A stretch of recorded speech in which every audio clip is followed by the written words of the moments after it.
So hello guys, আজ একটু বেরিয়ে পড়েছিলাম কলকাতায় যাব বলে, মানে কলকাতা ময়দানে যাব বলে। আজকে সানডে, তো বেরোতে তো হবেই, তাই ভেবেছিলাম একটু কলকাতা ময়দান যাব। আর এখানে রাস্তাটা এমন থেকে কেমন একটা উঁচু উঁচু, খুব কষ্ট হয় যেতে। সো দেখো, আমাদের সেকেন্ড পেজ থেকে আমরা যাই এদিকে। সো হ্যালো গাইস, আজকে আমরা চলে এসেছি কলকাতা ময়দান মাঠে অনেকদিন পর। এ দেখো এসেছে এসেছে এসেছে এ দেখো, এখান দিয়ে দা 42 বিল্ডিংও দেখা যায়।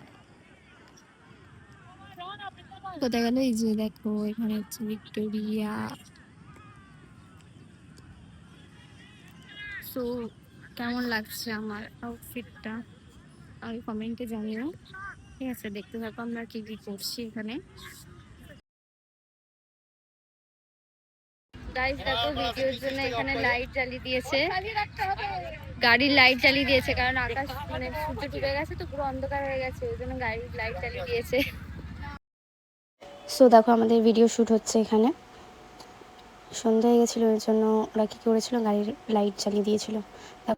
সন্ধ্যাবেলা হলে বেশ ভালোই লাগে মাঠটা বসে থাকতে, শান্তির জায়গা এটা একটা, গরমকালে বেশ ভালো। সো ওখান থেকে আমরা চলে এসেছিলাম একটু স্টেডিয়ামে চাটা খেয়ে নিয়ে একটু গল্প টল্প করে তারপর মোমো খেতে চলে এসেছিলাম। মোমো খাওয়া যেতে বাড়ি চলে এসেছিলাম।